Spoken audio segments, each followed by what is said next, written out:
Hi, hello po sa inyong lahat. Welcome to Immortal Road. Bago pong lahat, maraming salamat po sa inyong pagpanood. At ito po ay ang monthly reading ng Pisces sign. So, hello Pisces. Maraming salamat sa iyong pagpanood, Pisces. Matagal-tagal din Pisces na hindi ako nakapag-upload ng mga videos. At ang babasahan ko po ngayon, Pisces, ay ang iyong monthly reading this month of January 2025. Pisces. So, ilalatag ko dito, Pisces. Ilalatag ako dito ng 13 cards, Pisces. At ilalatag ko rin dito, babasahan ko dito kung ano yung first week mo dito this month, finances, love life mo dito, Pisces, and also your advices. Alright, Pisces.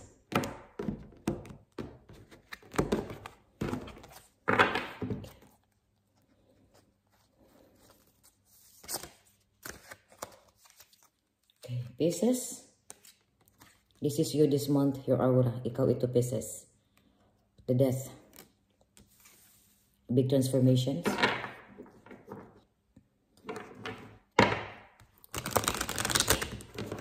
I think, Pisces, you're more dealing in a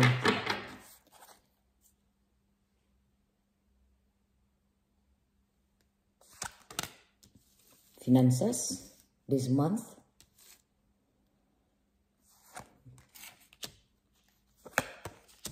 Alright, Pisces. Tingnan natin kung ano ang monthly reading mo this month.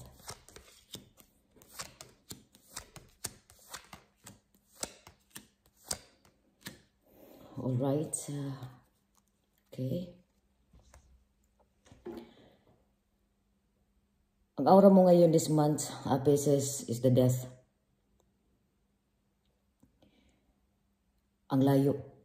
Ang layo mo ng marami ka ng, ang layo ng narating mo, kumbaga, sa buwan na to, ang laki ng iyong pinagbabago. Maaari itong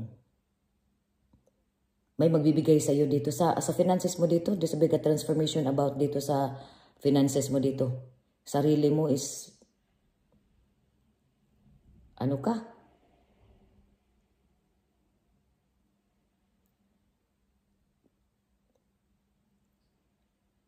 Matapang.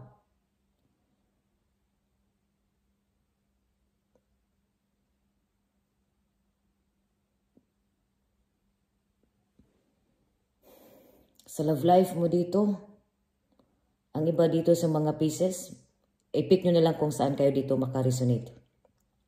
Some of the Pisces, you're dealing with the Scorpio sign. Some dealing, nag-deal mo kayo dito ng mga it's really from the, nakita ko dito, mga Scorpio to, or ang iba dito sa inyo, you're dealing dito sa Pisces, you're dealing a person, Scorpio signs, or dito Capricorn. Mas ito yung, I think something dito, may mga ano dito self-sabotage. Sarili mo, ginagamit mo yung sarili mo, ginagamit mo dito yung sarili mong pera, kumbaga, sarili mo, kumbaga ikaw itong mismong nag-offer, something nakita ko dito, inaano mo dito yung sarili mo. Sa this month, okay, Pisces, naano ako dito sa area sa nakita ko dito, ang dami. Kumbaga, sa first week man naman dito, Pisces, maganda ang yung first week dito. So, this week of January, first week of January, naging kontento ka. May mga kilala ka. Nakita ko dito, naging kilala ka dito. Maaaring kilala ka sa mga, ang iba dito sa inyo, naging famous. Ang dami mong marami kang, ikaw itong tao sa, nakita ko dito, marami mong mga ideas. Ang dami mong mga, kumbaga ikaw itong tao na wais ka.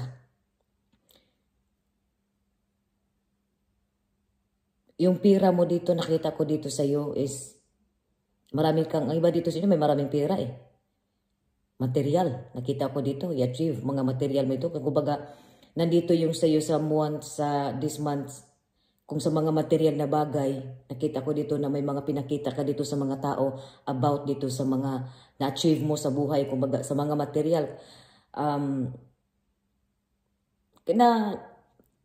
mabibili. Kumbaga nakita ko dito, mabibili mo dito sa this month. May mga material ka na bagay dito na makukuha mo ito. Maaari itong something dito sa mga, basta may mga material about, may bagong may celebrations. Nakita ko dito sa celebrations this month. Pero nakita ko dito may mga third party within this month. So sa first week, nakita ko itong ikaw ay masaya ka, kontento, may mga wish come true ka dito, naging kilala ka dito eh. So nakita ko itong nag-travel ka rin, naging adventures ka. Nakita ko ditong may mga dreams ka dito nagiging come true. Mari it's this month. Kasi nagsimula pa lang dito sa first week.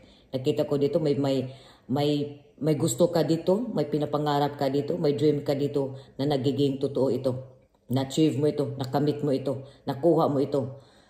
Sa second week mo naman dito, Pisces, maaari itong may mga interviews sa jobs, maaari itong may mga about dito sa love life mo dito, maaari itong, there's something, engagement, there's something dito na magic eh. There's something dito sa iyo na may mga, maaari itong magsabay kayo magsimba, mag-attend ka dito ng mga groups, or mga organizations, mga grupo, something dito, maaari itong para mag-attend ka dito ng mga groups. It could be about sa religious or about dito sa business mo. Something dito, nakita ko, about dito sa jobs mo, or papaano ka dito. This about also business because there's a Queen of Wands here. It could be a business dito. Mag-attend ka dito about maybe some money issues, something money dito. And money involved. It could be dito, makikita mo rin. May mga love din dito. So, nandito sa iyo na sa second week dito, nakita dito yung creativity mo dito. Pinakita kung ano mang sa trabaho, ipakitang gilas ka dito. Ipakita mo dito yung abilidad mo. Sa love life, nandito rin yung more kayo dito sa love life. Close kayo dito sa love life mo dito. Sa love life mo dito. Maging, naritong magsimba kayo, mag-attend kayo dito ng mga organisina about mga belief, mga religious, mga something dito na magkasama kayo sa love life. O mag-meet kayo ng mga parents mo dito sa second week, sa mga love life. Mga something dito na meetings. Sa third week, nakita ko dito na magbiyahe ka dito. Nakita ko itong kailangan mo dito yung maging patience ka dito. Nakita ko itong may mga conscious ka, mga self-doubt ka dito. Maaari itong sa personal mo ito, maaari itong self-doubt mo dito sa sarili mo, sa finances mo dito. Kasi may mga business, may mga business negotiations dito eh. Mostly dito sa Pisces, may mga business negotiations dito. So kaya may mga self-doubt ka dito. Nakita ko dito, Pisces, sa third week, may mga tao dito na talagang hihilahin ka dito pababa. May mga tao dito na naiinggit sa iyo, may nakita ko itong, hindi naman ito may sobrang negatibo. Kasi maaari itong sa ikaw ay maganda ka, maaari itong ikaw ay nabili mo dito yung mga gamit, may mga material na bagay na talagang may mga issues dito, may mga negative, may mga jealousy, may naiinggit dito sa iyo. Kaya nandito sa iyo, kailangan mo dito ang patience. Sa third week, kung ano mang meron ka, dapat wag mong i-keep mo na lang. Wag mong ipakita. Maaari ditong, kung ano mang meron ka sa third week, na-achieve mo dito, nabili mo dito, kung ano mang merong, lalo na sa pera, dapat maging tahimik ka lang kung may pera ka. Lalo na dito sa third week, kasi nandito yung may mga issues dito. May inggit dito sa iyo, sisiraan ka dito, something negative dito sa third week, Pisces. Sa fourth week, maaari itong gusto mo kang gumala, gusto mo dito mag-attend dito ng may mga celebrations, may mga issues dito, third issues na ma-resolve dito sa third week. Sa love life mo dito, nakita ko ito sa emotion, dito, self-sabotage eh. Sarili mo dito, maaari itong ikaw ito yung, unahin ito sa third week, about sa finances mo dito, ma-solve mo ditong, ang iba dito sa inyo, ma-resolve itong issues mo dito about sa finances, positive issues ito. So, there would be a celebrations, but nakita ko dito yung pigil ang kilos mo dito. Makita ko itong mag-ingat ka rin dito sa iyong pakikihalubilo dito. Mag-ingat ka dito sa iyong pag-attend mo dito ng mga celebrations. Maaari itong may mga mangyayari dito, something dito sa love life, kaya sa may mga advices ko lang dito sa mga pieces, kung may mga karelasyon, if you are a single, still, even single ka, be aware, maging maingat sa mga maging maingat ka kung sino yung sinasamahan mo, para hindi masira yung image mo, yung pagkatao mo, at nandito rin sa iyo sa kung may karelasyon ka man, kung may kapartner ka man, mag-ingat ka rin dito sa 4th week kasi may mga dito sa 4th week may mag-attend sa mga celebrations, mga party, or saan ka lumalabas dito kasi may mga lumalabas ka, may mga outings ka dito. Nakita ko ito, ikaw ay mag-attend ka dito ng business, Pisces, ang iba dito sa career, mag-attend ka dito ng mga business, or sa trabaho mo dito, kaya may mga interview, or may mag-monitor, may mga ipakita sa trabaho mo dito, ipakita mo dito yung gilas mo dito, creativity mo dito, lalo na dito sa 2nd week, Pisces, sa business mo dito, may mga business din mag-attend ka dito. Sa love life mo dito, mas more on kontento ka naman, masaya ka. There's also dito sa iyo sa love life mo. Pero kung nakita ko dito, masaya naman. Maraming mga kung ano man, nahirapan, nakita ko dito, nahirapan ka eh. Gusto mong maging wild, gusto mong maging liberated, gusto mong maging matapang, nakita ko dito, gusto mong maging kung ano man yung gusto mong baguhin. May mga personalidad ka na gusto mong maguhin, na mahiyain ka, gusto kang hindi ka na maging mahiyain. Pero nakita ko dito sa iyo na nandun pa rin yung I think mga parents mo dito, mga conservative, nandoon pa rin yung kung ano man yung mga ito lang yun, kung wag mong kalimutan na nandiyan ang Panginoon, mas maigi na rin yung maging makadiyos, na kung ano man, nalagi mong tandaan, Pisces, na kung may mga tao man na hindi nakakakita, nandyan ang Panginoon na nakakakita, kung ano man yung mga ginagawa natin sa buhay. Sa finances dito, so far, nakita ko dito, maganda ang takbo sa finances mo dito within this month, Pisces. May mga bagay ka dito na sa mga material na bagay, mabibili mo ito, makukuha mo ito. Sa love life mo dito, maaari itong talagang gusto mong kunin ang tao na yan, gusto mong angkinin ang tao na yan, na maaangkin mo talaga ang tao na to sa love life mo dito, no matter what, nakita ko dito. So, nandito rin sa iyo kung maaari ito na nasa sayo naman nasa sayo na yan, at na as long as ikip mo pa rin yung mga old traditions mo dito. Mas maigi na rin na kung ano mang nasa paligid mo, wag kang magpadala sa mga hindi magandang nakikita mo sa paligid mo, na ito ay kumbaga influensya. Wag kang magpadala sa mga hindi magandang influensya sa iyong paligid. Panatilihin mo ang advices dito sa inyo, panatilihin mo pa rin yung kung ano yung nakalumang beliefs mo, mga pamaraan, ipanatili mo yan. Kasi pag nakita ko dito, malus ka dito eh. Huwag kang magpadala sa tawag ng kung ano mang meron ka. Kasi yan ang magdadala sa iyo ng mawala ka dito. Mga bisyo mo dito. Ang iba dito sa iyo sa mga kung ano mang mga, huwag kang magpadala sa mga bad habits dito. Maari itong ang iyong maybe nakita ko itong partner mo ito, maaari itong ang partner mo dito. Siguro may mga resolutions, may mga sa partner mo dito na gusto na niyang magbago about dito sa mga bad habits niya. Kaya ang maano dito na keep mo dito na maaari itong isa ito makakatulong dito sa inyo na mag-attend kayo dito ng mga organizations, change dito sa mga friends mo dito, positive, magandang influensya ng mga kaibigan, or magsama kayo mapumunta kayo ng mga church, kung ano man yung mga religion ninyo, o kung wala man kayong religion, ang iba kung ano mang meron kayong paniniwala, na huwag niyong tanggalin ito yung paniniwala dito sa Panginoon. Isa yan ang mag-strong dito sa inyo, kasi ang iba nakita ko ito lulong eh. So nakita ko ito may iba dito sa inyo lulong. So about naman dito sa health mo, kaya mag-ingat din dito sa health mo. I think may mga big transformations talaga dito sa iyo na magbago ka sa buhay mo, maging mabait ka na. Ang iba dito sa'yo, may mga matapang, may mga maldita, may mga ang tapang, ang ano dito sa inyo, sa iba sa mga faces, mga lalaki dito, nakita ko dito, gusto nyo magbago. May mga gusto talaga nyong magbagong buhay na, mag-stop na dito yung mga bad habits ninyo.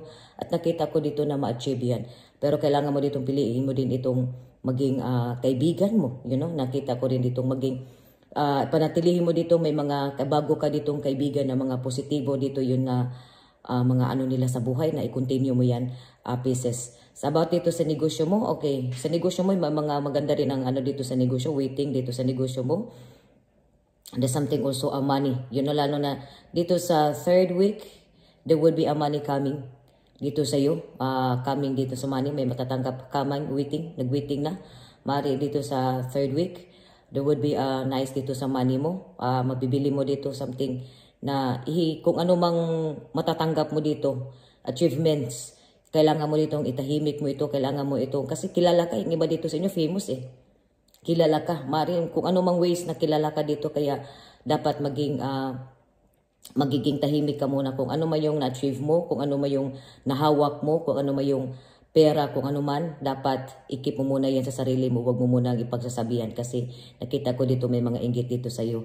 About sa love life mo, I think, may mga, ang iba dito sa iyo, doubt eh. May third, kasi may mga third issues dito, third party, na maritong third party sa finances, sa love life mo dito, kaya naging maayos, may mga third, maritong ang third party na maritong ito rin ikaw dito sa sarili mo ang gumagawa dito.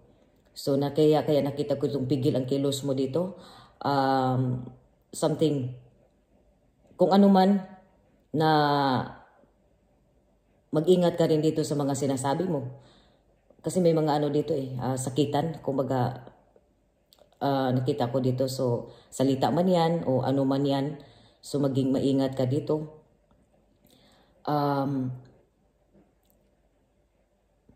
Kung andito sa inyo, kung hindi man kayo pinapayagan, huwag muna kayong lumalabas. Kung hindi man para walang gulo na mangyari, this month, kasi maging ano ka eh, gusto mo maging,